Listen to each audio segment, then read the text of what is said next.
Welcome to Pet Sitter Confessional. Today we're brought to you by Time to Pet and the Peaceful Pet Music, Calm Music for Pets YouTube channel. What does it mean to be a creative and run a business? Believe it or not, the tasks that you do and how you plan, how you design, how you market, communicate, reach out, get in touch, and project towards the future, all of that is an insanely deep creative process. One that when we do it well, helps our business. So today, we're really excited to have Marie and Justin Plummer, owners of Winston Salem Dog Care, on the show to talk about their journey into business, how they stay creative and flexible. They share how they have developed their hiring and onboarding process through iteration after iteration. And you'll see that theme throughout the entirety of our conversation. Let's get started. Thanks for having us. Thanks for having us. So we were started by myself singularly in April of 2014. Yeah, it's her fault. My husband, Justin, he owned a CrossFit gym at the time, and I was transitioning out of full-time high school teaching. And I started by myself for the first couple of years, found myself exceptionally busy with the packed schedule. Holidays really wasn't home. And so we started talking about the possibility of hiring and looking for some things to help with our growth. When we sat down and kind of talked to our financial planners, we figured out that we should bring him on. And we sold our CrossFit gym. He came on full time, I guess, just a little short of 2 years ago. We started actually hiring staff once we discovered that there are these wonderful things called apps. And once we found Time to Pet, we hired our first staffer in that April, I think. And we told her, don't quit your day job. Let's start slow. Because I was afraid I wouldn't be able to fill her schedule. And then about 4 months later, we were about 7 deep. And within a year and a half later, we were up to, I think we're up to about 17 employees now. We are dual faceted, so we do in-home care as well as daycare and boarding. We have 16 acres outside of the city limits to where we can do that comfortably. And we are, with my health education background, we do a lot of hospice care, sick care that a lot of other sitters don't do. But we just really try to be an extenuation of parents and just help them fill in the gaps with whatever type of care they need.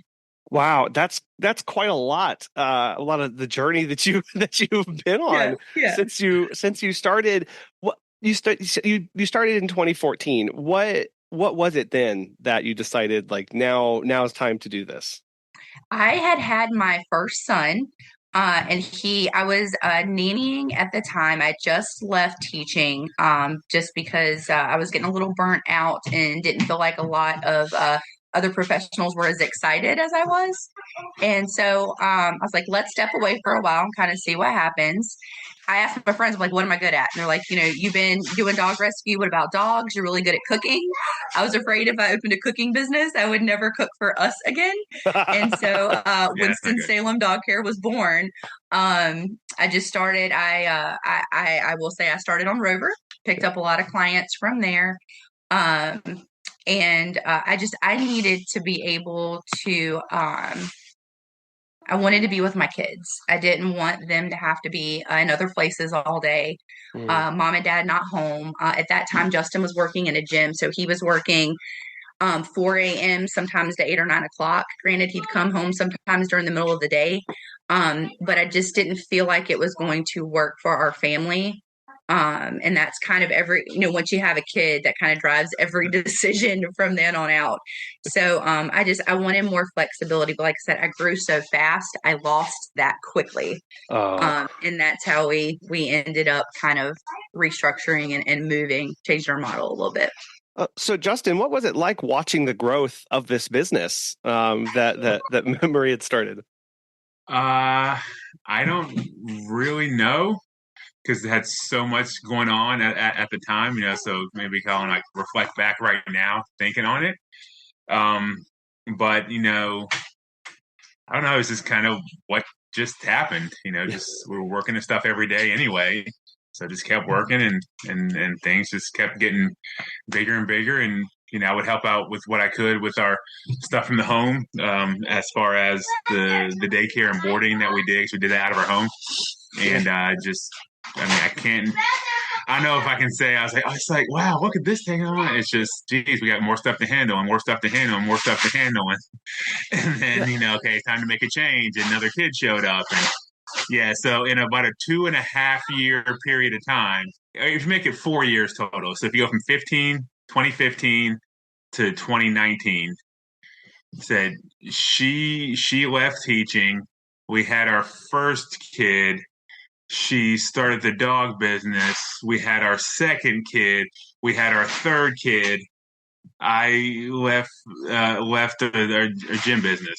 So kind of 6 major life things, and when now looks back in like a very small window of time, and you condense that even more. So our first kid in 2016 to our last kid and leaving the gym, end of 2019. So a little 2.5 years there, 3 years. It's kind of like it was just life and a whirlwind, just doing solving stuff every day, and then okay, wow, I guess here we are now with enough perspective and time to reflect back a little bit. That's so often the case. You're right. How you were like, man, I don't really know what it was like in the moment because we were, and we've had those too, where it's like, where we look back and go, yeah, we weren't thinking, man, what's the potential for this? What's the 10-year plan? What's the goal? What's the this? Yes. Most days it's just, what can we do? What do we have to cover? How do we solve this? How do we do? And that's not a bad thing. Sometimes we're just in that moment, and we'll have time later to reflect. Hindsight's 2010. Oh, yeah. It is. So you talked about a little bit about the services that you offer. Kind of what's the split between those? Does kenneling and boarding, does that take up most of the business, or is it mostly out-call services? We don't want to become commercial, and we've been very purposeful about trying to find a hybrid between kennel life and dog staying in the home life. Because what we discovered here in Winston-Salem is it's actually against zoning to keep dogs in your home for pay. And so we've been kind of dealing with city council for a while trying to work on that. Okay. A lot of people didn't know it. But I like to read and kind of learn things, and the groups that we're in are phenomenal. And I learned so much about what I need to, make sure we're looking into. And so when we found that out, we're like, oh, well, let's go get onto some agricultural property where we don't have to ask for permits. No one has to give us permission. And more importantly, no one can take it away from us. And so we moved out here, and we wanted to keep that model, but have a separate space, because now that we had kids, it wasn't as easy to just have dogs running around upstairs with us all the time. So we created, an open concept space here at home. We have 16 acres for the dogs to go on. But that is capped. It can only get so big. Right. We only have so much space before we really outgrow when we lose that feeling. So the majority of our visits are in-home visits, overnights, vacation care, that type thing. I would say it's probably 70-30. And we stay so booked up here at home that we didn't market until this last year, and we barely really even had to do that.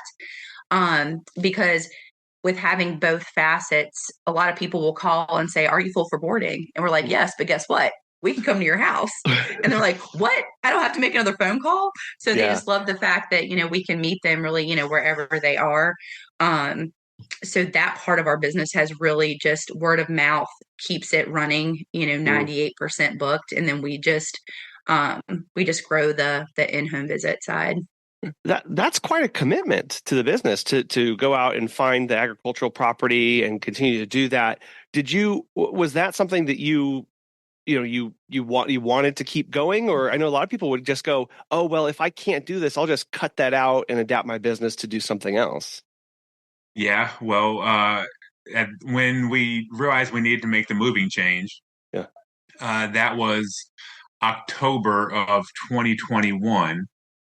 And when I seen at that point, we had done like $70,000 for the year in boarding. Like, that's too much money to let go. Yeah. Yeah. So that was a kicker for me. And then overall now, something I have reflected on over the last few years, looking back at the growth, is when you're following God's plan, it works out, pretty smoothly when it's time to go. Because we were in, we're in Winston-Salem. I don't know how much you know about Winston or anything, but we were in a great home, great normal neighborhood. All the lots were, the neighborhood been around 50, 60 years, third of an acre lots, nice houses, maybe like 1,800 to 2,000 square foot houses. So just a normal, good American neighborhood, good neighbors, all that stuff. Kids could run around and play and enjoy it. And when it came time to move, it was a week and a half. What time we decided we needed to move? It was 10 days from deciding we needed to move to finding the new place to seeing it, putting in an offer, and getting it accepted. Yeah, we moved a lot of real estate in about 7 days going into Christmas, and it all happened so perfectly and so fast. Our house went online live at 8 a.m. We had an offer at 9:30, and our realtor was like, "You guys can make so much more. Let's hold out." We're like, "No, we're not gonna." Whatever the gift horse thing is, it's like, we have an offer. It's way more than we ever thought we got. This is all lining up too perfectly. I'm not going to let another $10,000 mess this up.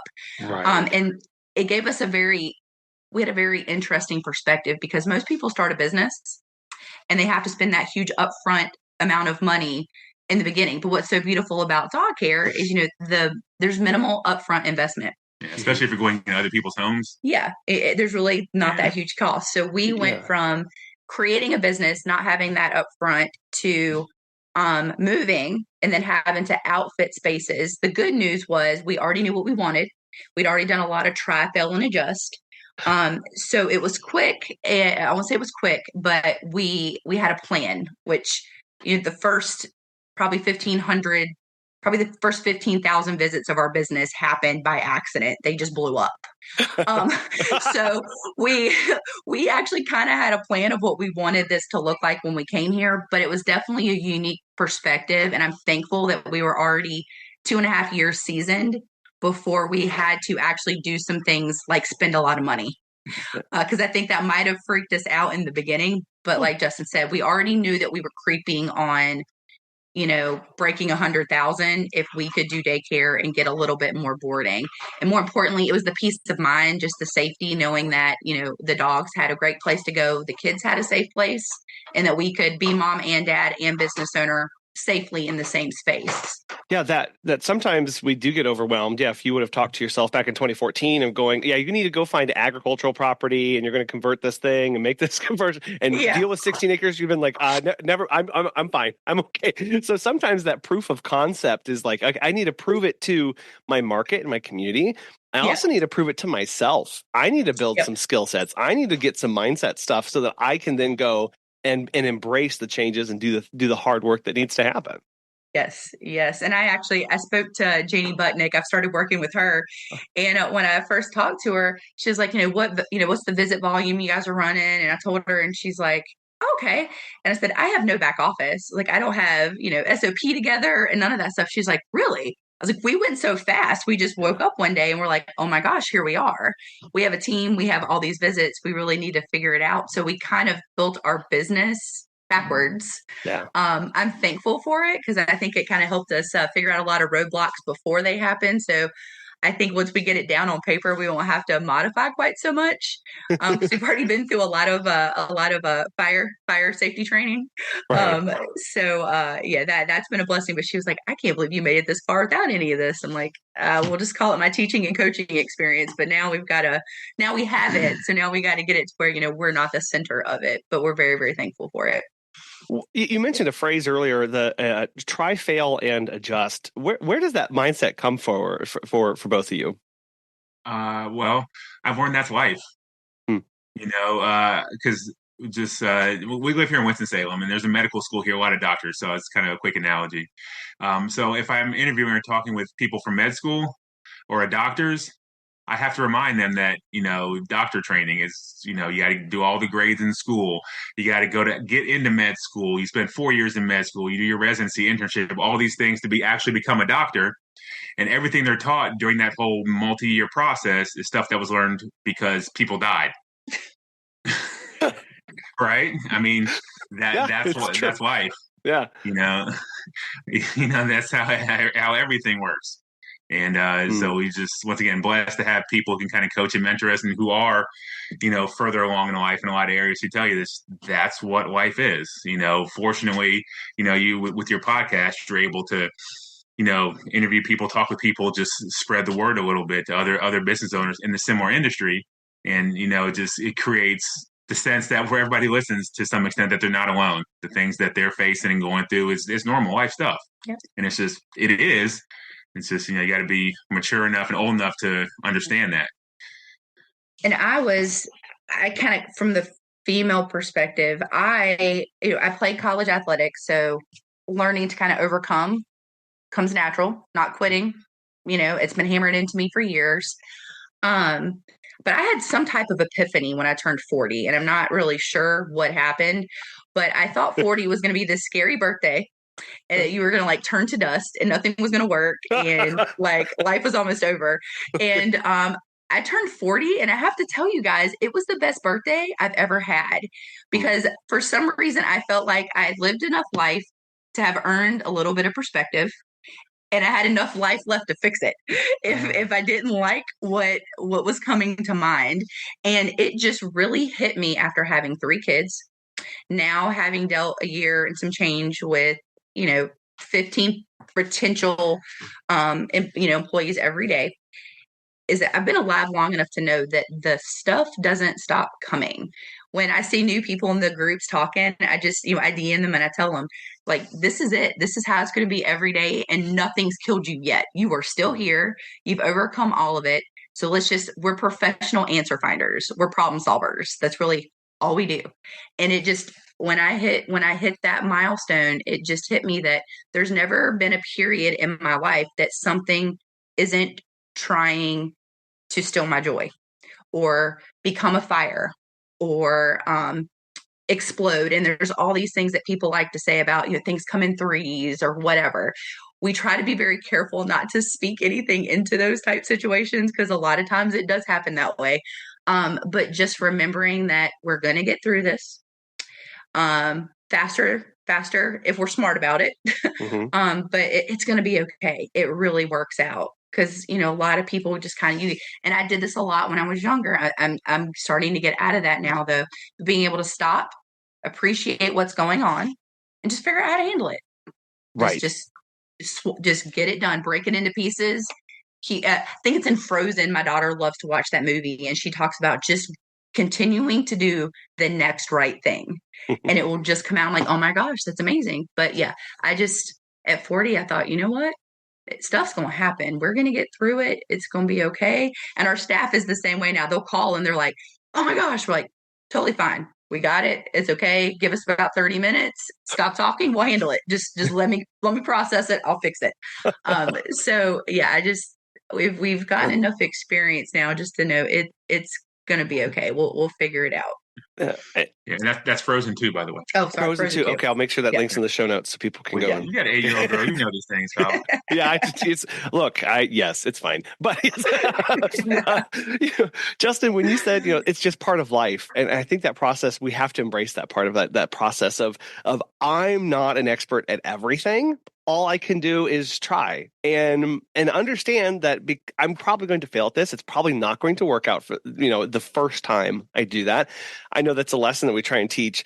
Like, our daughter was really into volleyball this past year, and it was like she was so excited to do it, and she started doing it. And I remember one time she came to me and she was like, I'm not good at this. And I was like, I know, like, it's your first time, right? Like, but do you enjoy it enough to try again tomorrow? And she was like, yeah, I like this. It's like, okay, here's some of this resiliency. And then, yes, still us as business owners, it's like, I'm supposed to be a fully grown adult. I'm supposed to be responsible and stuff. And it's like, still I get into that mindset of like, I did it the first time and it didn't work out. I just, burn it all down. Like, cause this is terrible. Yes, I had those days in the beginning. Yes. But just to sit back and go, I get an opportunity to do this again tomorrow if I make that time and if I'm intentional about it. And then embracing the fact that stuff doesn't stop coming, like you said, of like, I can do the best that I can today. That doesn't mean anything about what's going to happen tomorrow, right? Like, just because we executed as best we could at, making sure that we locked all the doors today, doesn't mean something's not going to potentially happen tomorrow or whatever. And just, okay, today's a new day. That means new opportunities, and it means new struggles that we're going to have to work on. Yeah. She said that epiphany of 40, you're old enough to realize those things. Right. In your most cases, mature enough to where you realize when you're jumping off a cliff and you can decide to come back a little bit. Yeah, after I saw one of my kids throw a tantrum in the floor and they're like, I quit, I'm never doing this again. I'm like, oh God, that's what I look like. Like, I need to stop. And, seeing you in a microcosm of others is a big factor too. Yeah. Like, yeah. Oh, that's what I look like. Oh, anyway, this is getting uncomfortable. Yeah. Well, so you mentioned your team, and I know you grew so fast. Talk to us about how you brought people on and how you're keeping a strong team together through that rapid pace. Okay. So we learned Justin has really been in charge, and I'll let him speak about it. He's been in charge of our hiring process. And we're a little different just talking to other. First of all, I love the community of dog care providers. Like I was so shocked to find such a huge group who's willing to spend time sending messages, helping each other. And so I kind of pulled the water a little bit, and Michelle Klein, is here in Winston with us. Yeah. And so part of what fueled our massive growth is when she went to 9 to 4 dog walking, all of those vacation clients had to have somewhere to go. So a lot of those came to us. And so that's where we had a huge influx from there as well. But we decided we did not want to buy into this is a high turnover field, and that it's got to be short little pieces. You want people who are jumping in between jobs. I didn't like that because I knew how much it cost to train and professionalize a sitter. And so we kind of went at it a little different, and we started trying to find people who already had established businesses but didn't like interacting with people. Because what we found is a lot of dog walkers are naturally a little introverted. They're dog people. And so we found a couple people who had flyers up that, we liked the look of them. And we just sat down with them and said, hey, how would you like it if I just funnel all this business to you and I deal with all the headaches? And this sounds amazing. Just don't put me in management. We're like, sounds great. And then we ended up with a good bit of second career folks. So we do have quite a few people who work for us that want to work 25 plus hours. Yeah. And because of that dedication, obviously we've been very dedicated to training them and making sure that they have all the tools that they need. But Justin has really handled the sit down interview process. And I'll let him talk about it because he has nailed it. There was definitely some try-fail in there. He'll talk about one thing with how we actually did daily training that literally cut down on people quitting pretty much right from the get-go. Because I love people and I love talking. And so I enjoyed training so much because we would get to sit down and go do training and eat lunch and get to, talk to them and know them, all the things you think you would normally do. I wasn't respecting the fact that if you're an in-home dog care provider, it's a very lonely job. It is a very rewarding. I feel like we get constant positive feedback from the animals every time we walk into a door that most jobs don't get.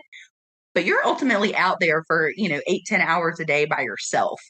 So I am so proud of what he's done with our hiring funnel. I'll let him talk about it. And I just love the fact that he's constantly reading and just constantly reevaluating, not even necessarily just the numbers, but the feel of what's working and what's not working, and just keeping up with what we like and what we don't like. And then just the constant feedback from staff who are working with us.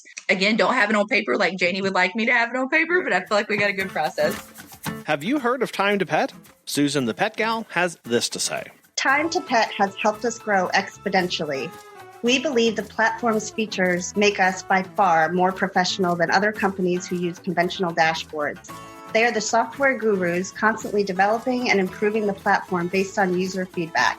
This decision was a good one. If you're looking for new pet sitting software, give Time to Pet a try. Listeners of our show will save 50% off your first 3 months by visiting timetopet.com/confessional. I'd love to hear about this process and kind of hear about that iteration that you've done over the years. Well, good artists copy, great artists steal. So I probably said this already, but we were just blessed enough a number of years ago to get hooked up with some people who could coach and mentor us on business and finances and really get us forward thinking to how we wanted to live. So Marie started this business most recently. As a personal trainer, owned a gym for a while. Yeah. First business is a marketing company, so still do that today. And, been in business with that for 20 years. So been interviewing, training people, like even, like physical workout training, in the gym, sales and all that for a long time. Wow. Right. So basically it just comes down to finding people who want to do what you want to do. In the case of hiring people, to work in dog care, it's, do they want to do the job? Right? I mean, it's that simple as, do they want to do the job? Yeah. And one of the best principles I've learned is, listen to what people say, watch what they do. What they do shows you their beliefs. So if they want to do the job, how much can we expose them to what the job is before we hire them, right? Because that benefits everybody. It lets us know that, hey, this person, and specifically with pet care, it took me 6 months to realize this myself once I was in the daily groove of it, is everybody has animal experience. Everybody's cared for animals. Everybody's cared for dogs. And the basic care for dogs is pretty simple, right? Walk them, feed them, water them. My 5-year-old little girl can do that. And she's super cute while she does it, right? However, those little skills are drastically different than, running a good business, providing a good service, and being a professional. Right. Right. So when we interview people, we tell them, our interview and training process is geared towards helping people learn the habits and the mindset of a professional in the pet care industry. Right. The skills of actually doing the stuff is simple. Right. That's irrelevant. I can teach any monkey to walk a dog and change a water bowl. Okay.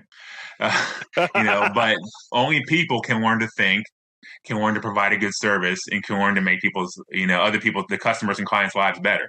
And that's what professionals do. That's why they get paid for that. Yeah. Right. So how do you find people who want to do that? Is you expose them to it. So specifically for us and how we interview, first thing is just the application on our website. Anybody can do that. You get 50 applications, and 10 of them have some sort of merit to it, right? How many people go on, they're filling out stuff online, especially now applications are so easy, right? You don't even have to go places to pick them up. Yep. Right? They come to you. So a couple questions on there. Generally the more people write, you can tell by their writing, by, this is somebody who may potentially be a good fit. And then call and do a phone interview. So with the phone interview, I want to hear how much they want to talk and engage, because the phone interview is really the beginning of a relationship, right? And if we can't have a relationship, if we don't like each other, then us working together is completely out the window. Right? And if we can't just talk and interact, then there's no relationship. On the phone interview, I am obviously getting to know them a little bit their background, just general stuff. Hey, how you doing? Wife, kids, family, all that stuff. I'm telling them about me. And then I'm explaining the job to them.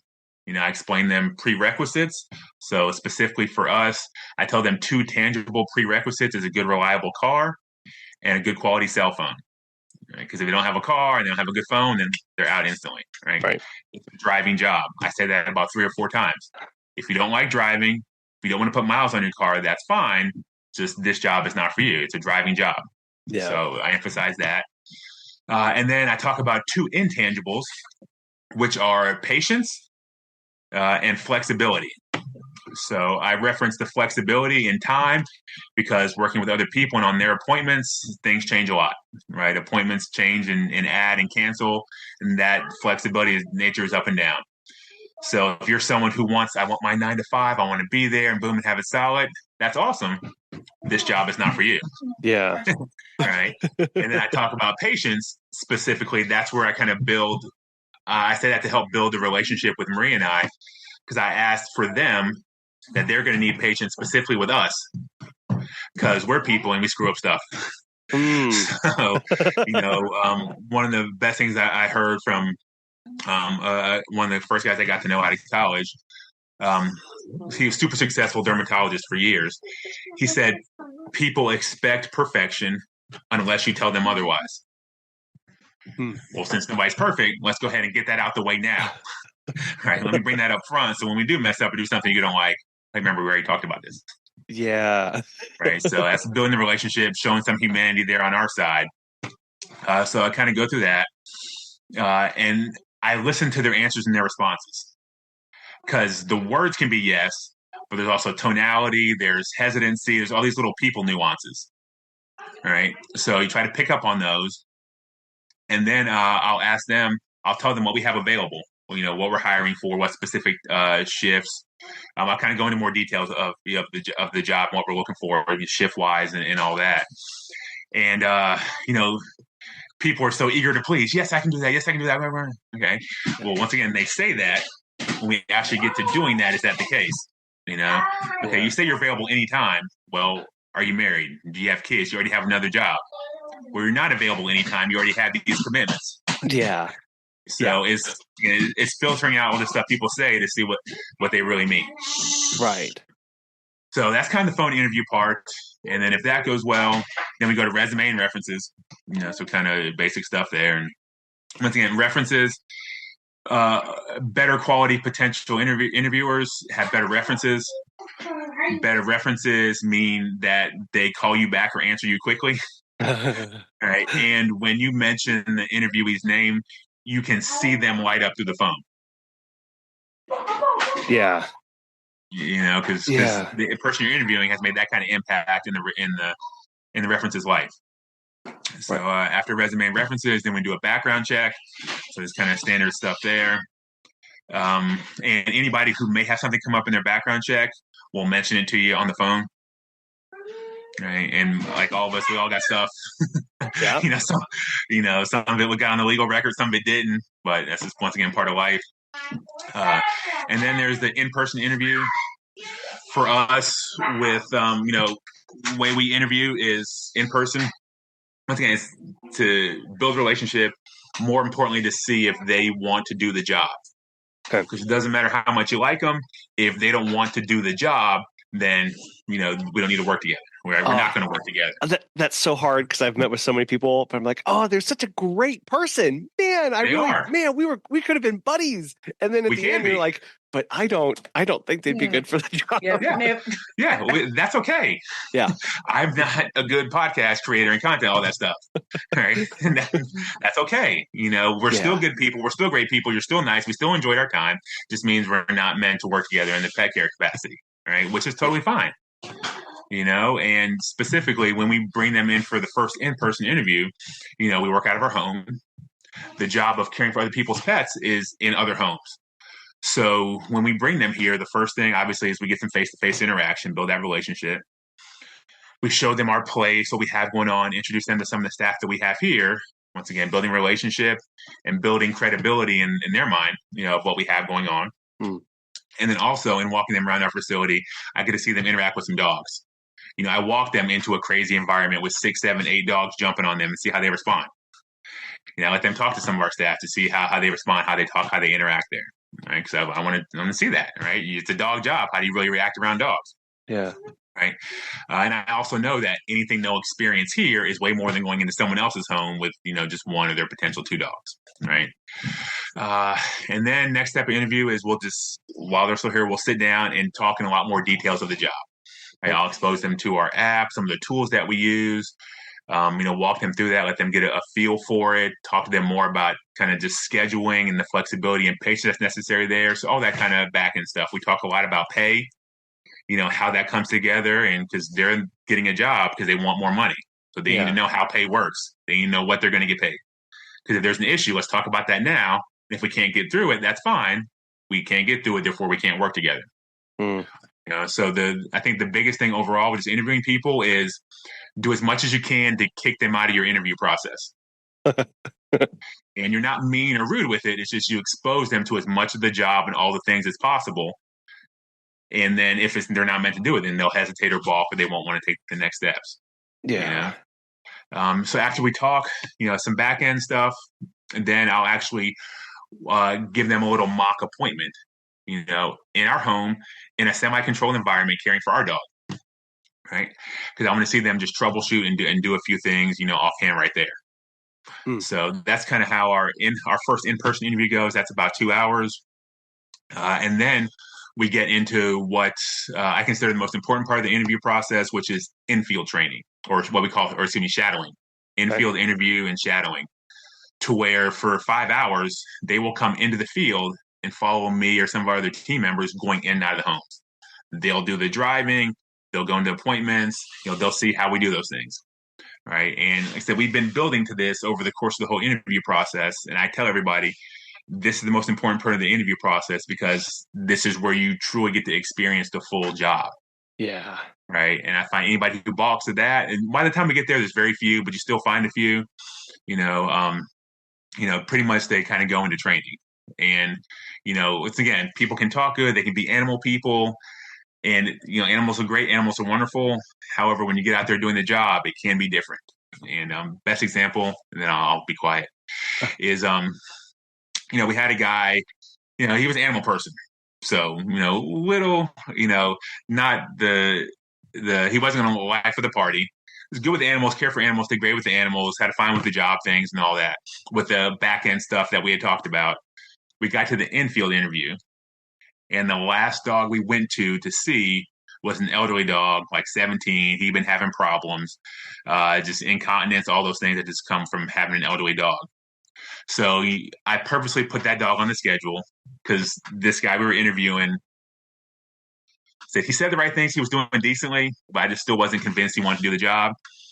And also, with it being an elderly dog, I wanted to get some eyes on it as well, because we've been having issues. His parents were out of town for a couple of days, so we had to clean him up a few times and modify just because of his age and his health. That being, I think, 17, Frosty, 17, 18. So we go to this dog's appointment, and so the dog had, and we hadn't been there. Our team had been there maybe 5 hours earlier. But in that time frame, he had been sedentary. He had, peed on himself, pooped on himself, and with him being older, his joints didn't work anyway, so he couldn't really get up and walk at that point in time. And so, we had to go in, had to clean the dog up, bathe it, clean up the area, and all those things, talk to the parents a little bit. And then after this appointment, he was so emotionally distraught, he realized he didn't want to do the job. And, elderly and sick dogs are not good, and nobody likes to see any type of living creature, struggle like that. It's still part of the job, and we still got to care for them, and if you're not willing to do that, that's fine. Just this type of job is not for you. And there are plenty of sitters who don't take elderly or hospice care dogs, but we do. Yeah. And so we were able to figure, if, and that's something we have to talk to all of our staff about, is what that will look like, what our lines are, how we talk to parents when end of life is definitely a thing. With my background, we actually get a lot of calls from vets who will say, we've talked to the parents, they're not getting it. Could you please break this down for them? So it is helpful when we can expose them to that early. But the biggest thing, I think, Justin hit on it just a little bit. He has them drive to all of the visits. They don't ride with us. Number one, obviously, me having a male ride around in my car, him having a female ride around in his car, it's an issue. But more importantly, what would happen is we used to do where I would train the females, they would ride around with me. Where he has switched it now where they have to experience that in-car time by themselves. A lot of people loved it when they rode around with me. And then what we found out is they would get a couple weeks in and they're like, this is so lonely. Like, there's no one to talk to. This is, I don't like this. So the second he switched to the infield stuff, all being they have to experience the driving part, it definitely cut down on a lot of people getting through the process and then finding out that it wasn't for them. So I'm so thankful he figured that tweak out, because it really pretty much, we don't have anyone that gets to the infield at this point and makes it all the way to training and decides they don't like it. Justin, I love how you started off by describing like, oh, well, you just need to find people who want to do the job, right? And it sounds so simple. It really does. We're like, oh yeah, of course, just they want to do it. We have to define and show them what that means. Yeah. And Yes. that's where we fall down.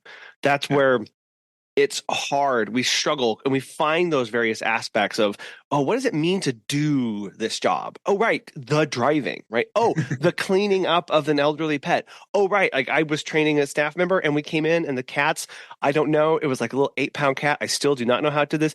The largest like terracotta pot of this plant in the corner crashed down. I think it tried to climb to the top of this little potted Probably. tree and just, it was like, yeah. Oh, right. This is part of the job. Cleaning up this fallen tree in somebody's house. Okay. Yes. Like here we go. And it's that stuff where people go, oh yeah, I want to take care of pets. And we go, but do you want to do what's required to take care of pets? And trying to match those up is the process that we as the employers, as a business, have to come up with. Yeah. Yes. And kind of just even to pick apart your words there a little bit, Colin, do you want to care for pets or do you want to, and as I said, be a professional in the pet care industry? Yeah. Like I said, because your daughter can take care of pets. My daughter can take care of pets. My daughter does help take care of pets. She loves the little ones and hold it. We take pictures, send them to clients. It's awesome. Yeah. Right? That's different than doing the job and being a professional because we're interviewing because we're running a business. Mm-hmm. Do you find that that's hard for people to grasp of, oh, this can be your profession, or do they pick up on that pretty quick? Well, I mentioned it from the very beginning. You know, I talk about it and I talk about how our interview process is geared towards that. I mentioned it multiple times. Yeah. One of the beauties that we kind of see now is just in our progression of hiring people, you know, at the beginning, we'll take anybody. Right? So if you're willing to deal with this, great, come on. Is, you know, we've went from just, you know, okay, getting applications to getting applications to people who liked animals, to getting applications to people who had animal experience, to getting people who had cared for animals for money, but just helping people out, or who had volunteer experience, to now, like I can't remember the last person we had an application for who hadn't worked at some sort of pet care facility, whether a rescue or been employed by some of the local places, pet care places here in Winston, you know, or had their own pet care business in another place, you know, who hadn't already had the professional experience. And I think on your last podcast, you guys were talking, they were talking about how they've tried to create an environment where the staff is respected, and how it kind of, they've created an environment where staff gets respected, they get time off when they need it, and it's created an environment where those same staff are willing to jump in where there are other situations. Yeah. That's been our motto. When I heard that, I was like, no, yes, that is what we're trying to create. Yeah. So word has gotten out. So for anyone who's kind of struggling with, you know, I'm putting so much work into this, put so much work into it, because it gets better to the point now that the word has gotten out to other facilities in our town. And we're noticing those people are getting unhappy with situations where corporate isn't taking care of them. And they're being really, you know, owned and micromanaged versus, you know, we try to have a team where everyone has input, everyone feels respected, and we treat them like we don't own them. You know, if they want time off, we're going to figure out how to make it work. They're coming to us now and wanting to work with us because they've heard from our staff and from other people and from client. And we've had we even have people who are in rescue. We have a couple people who own their own like bakeries and stuff for dogs that just need to supplement their income, who work for us. And I feel like that's such a huge testament to the process and the environment, because just word of mouth in the community is making people want to apply. And it's increased the quality of who, you know, we're getting those applications for. So it really does come back to you when you know, really put the legwork in to try to figure out what is and isn't working. Right. Yeah. You go back to something you mentioned earlier is, you know, get the process down and change it, you know, referring to your daughter and your son, you know, and then now that we're interviewing more people who already have a professional experience, you know, I'm beginning to tweak the interview process a little bit, because I no longer have to determine if they want to be a professional in the pet care industry. You know, they've already done it for years in other capacities or other places. Yeah. So now with these people who, like the lady, she started interviewing the other day, I actually have infield with her tomorrow. You know, before I would require 5 hours. Tomorrow we're going to do 3 hours. Why? Because this lady started and ran a rescue in Texas. You know, so she did all the stuff required with that down there. all while raising her 3 young kids as well. So I know she wants to be a professional. She's already done it. Her references raved about her, and her references talked about how well she cared for animals, how well she went out of her way for animals while still being a good mother. Sure. Wow. So she found that how to work that dynamic. So, and she reached out to us after a few months of moving here, back to our area. So I know she's a professional. I know she knows how to be a professional. I know she wants to be a professional. I know she understands the details of that. So for her, in her case, and the more people we're interviewing now, I just need to determine if we're the right fit by who we are and how we operate, expose her to that as much as possible, and then still walk her through enough steps to where she knows she's earning a spot on the team. Yeah, and that's critical there. And I know when after I finish with interviews and I'm debriefing with Megan and we're going through things, she always asks me this question of do you think they understand what we do, or do you think they understand what the responsibilities are? And that's such an important question to ask of, do they actually understand? Or like Justin, you're saying, are they just people pleasing and saying, oh yeah, no, that's wonderful. That takes what? Yep. Absolutely. I'll do that. Like teasing that apart, understanding that, and the backgrounds will speak to that. Background checks will speak to that. References will speak to that. And how they act will speak to that. And you have to put all of those pieces together to understand, does this person not only want to be a professional, but do they understand what it means for us to be a professional? That is key. Yeah. And then once again, to kind of pick apart something you said there is, I take it as Megan your wife? Yes. Yeah, she is. Okay. Yeah. So working with the wife is the best. Woo. Yes, it is. It's great. Absolutely. You said, do you understand? One of the best things I learned was taught years ago is understanding comes way after the fact. Said I tell people when we get them started, it'll take about 3 months to find a routine, another 3 months of working to really dial that routine in. So for me, it wasn't until, I had been, fully dog walking out in the field for 3 to 6 months where I really began to understand things. Yeah. Right. So when we interview, I say, I want to expose them to the job, and I tell them understanding will come later. And we've had to set that expectation, because what we've started to see more of, I've heard other podcasts where people kind of refer to like it being a softness. I don't think it's a softness. It's somewhere in between I either do it right or I don't do it at all. And then just not having the best self-image sometime, I guess, in work situations. It was a complete game changer for us. I feel like for our staff, as well as for me, that when he said that, I was like, oh my gosh, you're right. Like there's a window of absolute time, month here, whatever people want to decide that it is. I'm sure some people have a better process than we do and they figure it out faster, but there's a learning curve. Mm-hmm. Like it's going to take you this long before you feel comfortable just telling them that it's okay, that this is going to stress you out. You're going to be like reading through the notes at night, trying to make sure you understand everything, and that you're probably going to get a message from me that you probably, left a door unlocked or left a can of food out or whatever, while you're trying to wrap your head around all this information.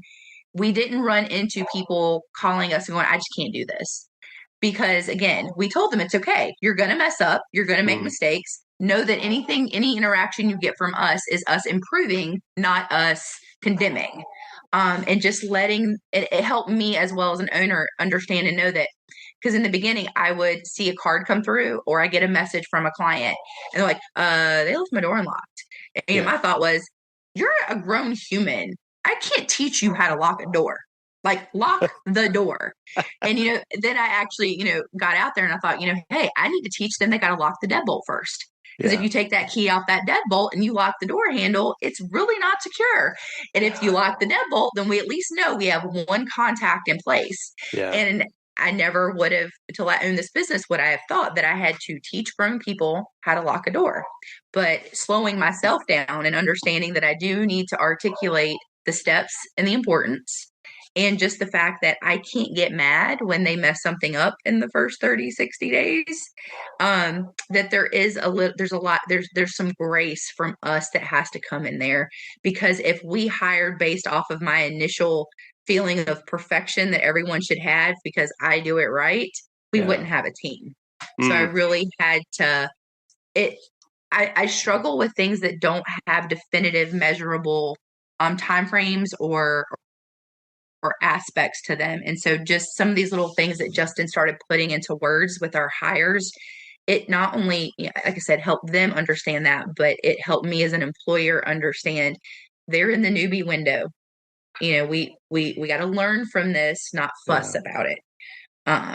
So, and our staff says they love that. And I even started doing this little thing where, I've read all the People Help books, and I felt like when we first started working together, I felt like I was the disciplinarian and Justin was nice dad. And so like when people needed to take like a month off, they called Justin. And I got stuck with because it was always, well, I knew all the clients. And so Justin's like, well, the client, you call them, you have more rapport with them. And so it was always me having to call and fix the little things that might have happened. I ended up in this, like, be the tough person role. But I started doing one of my staffers. She ran a warehouse for Hanes brand for 30 years. And so she's so good at being aware of the positive and negative. And so I just made a nice comment to someone, and she was like, do you know how far that went with that person? Like, they sent me a message and they were like, did you see where Marie said, whatever? They were like, yeah. And I was like, oh my God, really?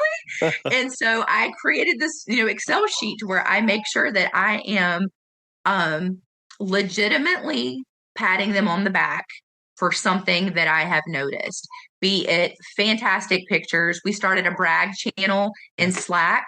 So when like really nice happiness cards come through or we get reviews on Google, I will, or a comment, I'll copy and paste it into the brag channel. And I'm like, hey, guess what? Because we have some staff who write some phenomenal cards. Like they're like English majors. I'm like, wow, this is Shakespeare. And our clients just sit around waiting for the cards to come through, like on family trips, or like our whole family sits around waiting for the card. And no pressure. They're phenomenal. And so like I'll share them. And it has gone such a long way with just our staff morale, with me remembering to interject those positive things.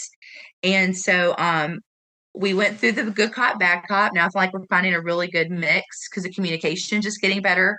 The expectation is getting spelled out better. And it's freeing up more time for me to remember to do the positive, reinforcement as well. Because I wouldn't treat my kids like that. So that's been a big learning experience too, is just not forgetting how far a good comment goes and making sure that that stays balanced on some level, because too much of either can create a cocky sitter or a lazy sitter. And, someone who's just very appreciative. We have a lot of staff now who say, I've never been anywhere that people like say nice things to me. And I'm like, that is a friggin' shame. Yeah. And I was upset with myself for a while because I overlooked it. But again, try, fail, adjust. We figured out that it's very important and we need to make sure that we're taking that time to do it. Because, a year ago, it was always important to me, but not high enough up my priority sheet. Now I have found out that 3 good comments will save us 50 headaches.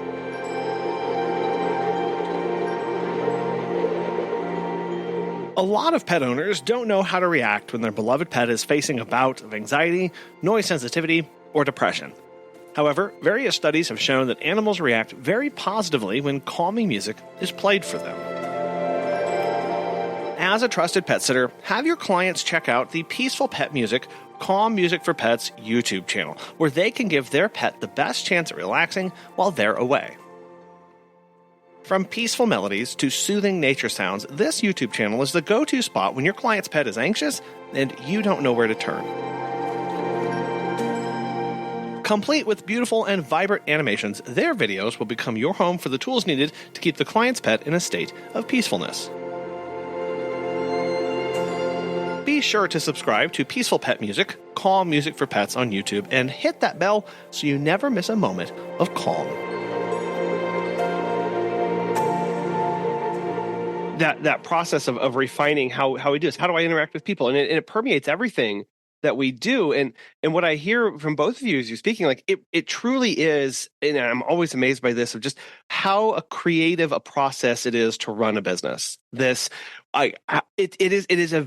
very, very creative. And for a lot of people who are like, oh, I'm not creative, like I can't paint, I can't play music, that's not great. But like a business is nothing but being creative. Yes. And when people are like, give me a list, what did you do? Tell me. I'm like, there's some bullet points, but there's some feel. And no one likes to hear that there's feel because, again, that quantitative, measurable, bullet pointed, list. Obviously, there's some things we all do to be successful. But there is some magic sauce just in personality, the willingness to continue to be a lifelong learner, and, just the remembrance of, like I even told my staff, stop calling me your boss. I'm not your boss. There's nothing in this business that I would not do or have not done that you have already done. And I want you guys to know that on Thanksgiving, I'm hustling too.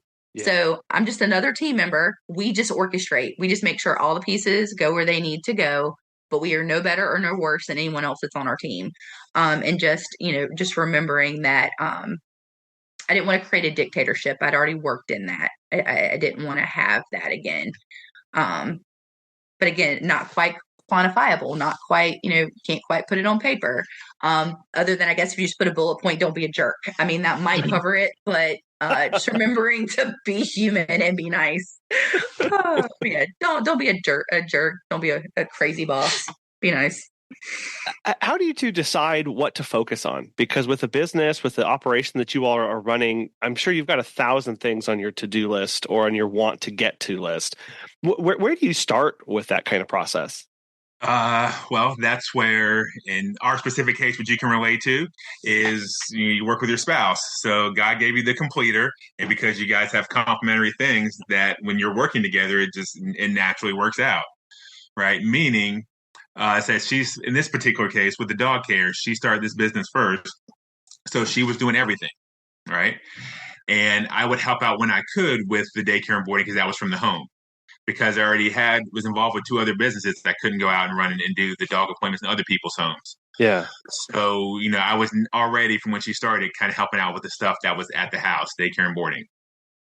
When I came on a more full-time role in 2020, then, we were able to, I was able to do more of the dog stuff outside the home. I still based that around what we had going on in the home. However, once again, thank you, Jesus, I left my gym life, wrapped up with that, began to phase out end of 2019, last day January 2024, or January 24th, 2020. Literally right before COVID. What happened 6 weeks later? Yeah, so, a lot of stuff. Yes, so God gave us this nice quiet time of about 6 weeks to where there was nothing going on in the home, no daycare, no boarding, to where we could regroup as a family. I could begin to kind of get my feet wet going into other people's homes, doing that, finding my routine and rhythm with that, going into people's homes process. And then we slowly began to ramp up back about Memorial Day of 2020. And then obviously, remember 2021, everybody chains off free. I'd learned habits and learned discipline and gotten the stuff squared away when we got to 2021. And then because we had that time frame, we had 3 kids. She was getting into the mothering stuff more. So I began doing as much of the outside the home or much of the dog care as I could, whether daycare, boarding, or the walk into other people's homes. So there was that element. And then once we really began to grow, began bringing on employees and everything, so once again, from my gym background and all those things, I already had experience interviewing people and sales and, finding people to work with us. So I just kind of naturally took on that role because I'd already done it. Her being the teacher background, she cares about the paperwork. She cares about crossing the T's and dotting the lowercase J's and all, and all that. So once again, it's the natural blend working together there. Yeah. So that just kind of fell itself into place. Now, since we once again have leveled up in business, what we're working on finding now is because the dog care roles are taking care of themselves, that naturally takes care of itself, right? We just literally mentioned to ourselves the other day, we now need to define the administrative stuff and who's going to do what when, because now there's 3 to 4 people, with hands in the administrative stuff. So we haven't nailed out those parameters yet. We know that's what we're in the process of nailing down as far as back end administrative roles and responsibilities and tasks. There's basically two ways that I feel like we've looked how we kind of manage a day. Obviously, the most important thing when we wake up is our family taken care of and the kids are okay. Yeah. We are not. We found out I'm not a good employee. I don't know about him. I'm not a good employee. I am an entrepreneur at heart. I don't want people telling me to do stupid stuff for no reason that don't move something forward. So whether that makes us serial entrepreneurs or lifelong entrepreneurs, I don't know. We're business owners. That's just how we think. Yeah. So we know that the employee side of the matrix is not for us.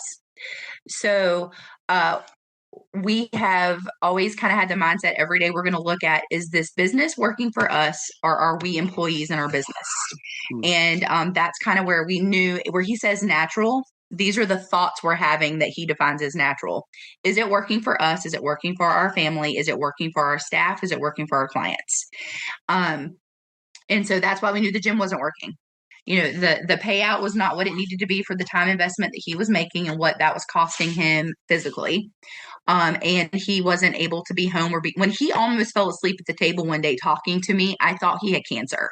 And we just figured out he was just working too much, because this guy he had to go to work at 5 a.m. I would wake up to do a feeding at 3:30 and he's like, well, I'll just get up and do it because I got to be up in an hour and a half anyway. And so I'm like, oh, well, you're amazing. Well, then it hit me. He's getting no sleep and he would never complain about it. So again, we looked at, is it paying us well? Is the time and time is money. People say that it is. Like, there are things we do in our business I will pay a fortune for, because the time that it opens up is $5,000 million worth whatever the small investment may be. Time is what it is. We're confined by it. So there are things I pay for that don't necessarily make sense on an Excel sheet, but they make sense in time. Family time, interactions with our kids. Then on a daily basis in our business, what we're looking at, the things that jump out the fastest to us: do we have an emergency? Do we have a sick dog? Do we have someone that literally needs to go to the vet now? Are there any major fires? Then we're looking at, are our staff's needs met today? Do we have someone, like we have a staffer right now whose mom is battling cancer? Does she need to be off today? Does she need to run out? Who can cover that? How are we taking care of them? We had a staffer have surgery. We're making sure that, food's getting taken to her family, that, that they're an extenuation of our family, making sure they're taken care of as well. And then we just then we start looking at the things as far as the things that we need for oxygen, which are those things, staff and clients. And then we get into the things that aren't combustible. They're not going to catch on fire today. So, like Christmas presents that need to go out to staff. Do we have our SOP together? I know Janie's like, get it done, like now. And I'm like, but it's like number 7 on the list. But with the increase in, office management and that type of thing, I'm starting to get a lot of that off my plate. And then once we finally started rolling, then we had last month, we had 50 new clients come on board. And we were like, I had texted Janie. I'm like, I don't know what to do. We can't slow down long enough for me to carve out 10 hours. Yeah. So, obviously, and I'm sure you guys have seen this in your business, if you don't respond quickly to those people, they go elsewhere. Yeah. So that obviously gets moved up higher, on the list. And we even had a powwow yesterday with just a mastermind with our other administrative people on, how can we improve the process? Like with Robert Strickland, his automation stuff is phenomenal. I'm not smart enough. I'm trying to figure it out. But even though I can't do the big chunks that Robert's doing, just those little pieces that people are pointing out in those groups about, is your process actually working? Again, am I an employee or am I an owner? Do we have a process that makes this easy for everyone across the board? So those things have moved up on that priority list of, should this get done today or not? Because again, we're getting to the point, and I wish we'd done this a little bit sooner, but again, our growth was so fast. But like we were talking earlier, we're starting to see a long game, because it's not just us anymore. Yeah. Now we've got 3 managers who, need to come to work and know that our process works. Because again, I told you, I don't like working in a job where I feel like I'm beating my head up against a wall. I don't want them to feel like they're coming to a business to be an employee beating their head up against a process. So getting those things in place, I now are a much higher priority for us, again, because we have other people who are carrying our we had a friend who told us that your biggest blessings will also be your biggest burdens, and to keep that in focus when you're building your business and doing anything else. Because, when you get those fire, you get a fire on Thanksgiving, you're like, I don't have time for this today. Like, seriously. But just remembering, it provides us the ability to live a fantastic life with my kids not rolling out of bed till they want to, and whatever else. It's the big picture. Those things make it worth it. But just remembering, like I said, a lot of things have moved up in priority just because we have people who want to help, and we want to make sure they don't have their hands tied behind their back. I love that perspective of going, there are so many things to work on in my business. We all have a list a mile long, but it's about our priorities. It really truly is. Where do my priorities align with what the business needs to work on? And sometimes, we may need to reach further down on the list to bring something up because we start thinking a little bit further ahead. But that's, as our perspective changes, we need to, that changes our priorities, right? Like, it's this kind of continuous moving piece in these puzzles that are going around as we grow and develop, right? It's that same mindset again, where we're talking about nothing's going to burn you down except for a couple of things, like losing a dog or not showing up for a visit. Just remembering that, there's not really anything that's going to just, make you throw yourself on the floor, waddle around and scream, I quit, I'm not doing this. Time management's obviously very important, but again, a business is living and breathing, and it's moldable. It's like a Rubik's Cube. You just you turn the pieces where you need them to go that day. There has to be some long-term thinking. Otherwise you turn into a 3-year-old trying to get cookies every 5 minutes, but just it's going to be okay. Don't get so tied down in your process that it doesn't let you breathe. I don't have burnout issues. I don't have blood pressure issues. Do I get to the gym as much as I would like? No. But again, I know that there are certain periods that it's going to be way easier, certain periods that it's not. We just, and he's been so good about mapping out what our year looks like and what we've been alive. Our business has been alive long enough now that she's starting to get into that toddler phase where we're starting to see that, certain times of the year, there are certain routines that work well. We know what our numbers are now, where our highs, where our lows, where our peaks are, where things may transition. And we just, we roll with it. I know January and February are going to be slow. So I know I'm going to be able to prioritize SOP and whatever else and our new processes and making sure kits are stocked. It's breathe time. It's revamp time. And we're excited. Our accountant told us last year we're not allowed to say January is slow anymore because it's really not. But it is definitely not July. And so I'm looking forward to that time. But I just can't tell business owners enough that, it's going to be okay. You may not have an answer today, but you just keep hammering at it.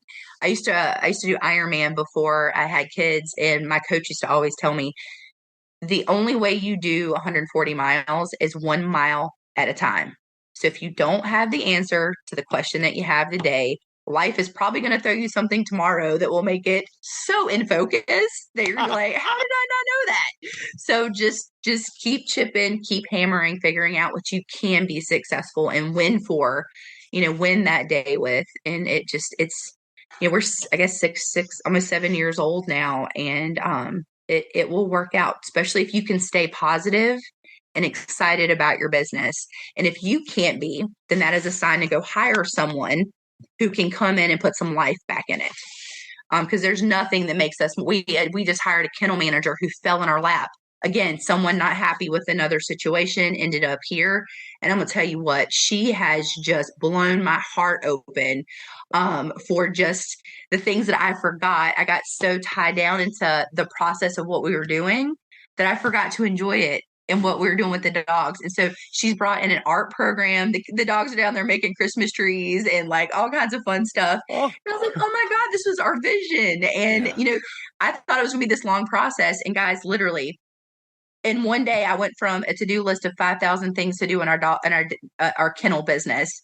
She shows up, and within like 48 hours, we've got the top 50 things on my list knocked out. And she's just like, yeah, I'm just glad somebody's listening to me. I'm so excited that someone likes my ideas. Our clients love it. We've never, our capacity for daycare is starting to get maxed out, and we're so excited for it.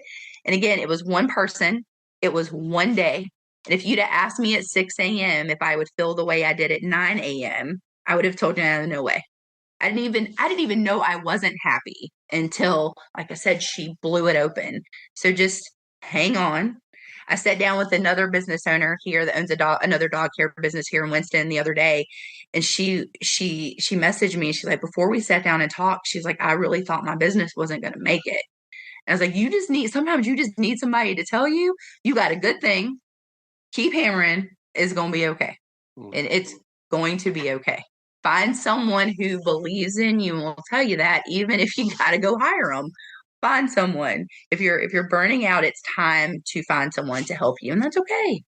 And getting employees is not that hard. There's enough of us now that'll walk anybody through it. There are people that will help take it off so you can remember why you built it. I love that. Remember why you built it. I think that's where we do need to stay focused every day. And if we can wake up with that, keep that in perspective, things will work out and we will know, right? A lot of times it's hard to know, like, what do I work on? Well, it's going to be okay. Like, what can I focus on, right? And I'll tell you, the single most unutilized thing in your home is your mirror in your bathroom. Get a dry erase marker, and if it's bugging you or it's making you happy, throw it up there. Because I'm going to tell you what, I come up with some of my best ideas and solutions between getting a shower, getting ready in the morning, and just seeing it there. So if you even just have to tell yourself, put your why on your mirror. This is it, especially when we get in like what we used to do, like when we were doing all this from home, and it was literal chaos. I would go into Time to Pet, and I would write down what the report payout was going to be for like the next 7 days. And I would just write the number we turned one whole wall of our kitchen into a whiteboard, and we painted it, and I would write up there what the number amount was. And Justin was like, what is that? I was like, that's how much money we're going to make in the next 7 days. He's like, yep, I can suck this up. Like, yeah, we can do anything for that. So whatever motivates you, figure it out. If it's a trip to Hawaii in 2 years, I don't know. Just write it on a mirror somewhere so that you see it. Put it on your rearview mirror or whatever. I just find if you keep those things in front of you, you can take a lot more beating than you ever thought possible. Well, I want to thank you both so much for coming on the show today and sharing with us your journey and your immense words of encouragement. It's so cool to see and hear what you are both working on and how you're really changing your business, your lives, and that impacts the industry and your community. So it's really cool. And I'm really, really thankful for our time to get to talk today. For those who want to reach out, follow along with all the cool stuff, or maybe pick your brains on some other stuff, how best can people get in touch and follow along with all that you guys do? They can find us on our website, which is WSDogCare. .com. And I am in pretty much all that I know of the sitter groups. I'm in Robert's group, Pet Sitters, Confessions, all of those. And then my email address is listed on the website. Our phone number is 336-505-PETS. I will invest any time into anyone that I can because we are so thankful for all the people that have helped us. We don't have it all figured out, but it's like I told my friend here in Winston, if I don't know, I know people who do. I'm good at connecting you to people who will help you figure out a solution. And I just want to tell you, thank you. This is our first podcast ever. Thank you. This is our rookie podcast. So just thank you for having us. And we're excited that you guys even knew that we existed and then reached out. So thank you. Hey, Colin, go back to you, man. Don't get so tied down with your processes that you can't breathe. What a wonderful reminder that while we should write things down, have a process, have our procedures, have things lined out, ironed out, so we can teach people, show people, maybe sell our business if that's something that we want to do. No process is so precious that if it starts to impact us and our ability to do our work, to serve our clients, and to lead and be well, nothing is so precious that we can't throw it away and start over again. We built them in the first place. We can decide and create new things as we change, as our business grows and evolves as well. We want to thank today's sponsors, Time to Pet and the Peaceful Pet Music, Calm Music for Pets on YouTube channel for sponsoring today's show. And we really want to thank you so much for listening. We hope you have a wonderful rest of your week, and we'll be back again soon.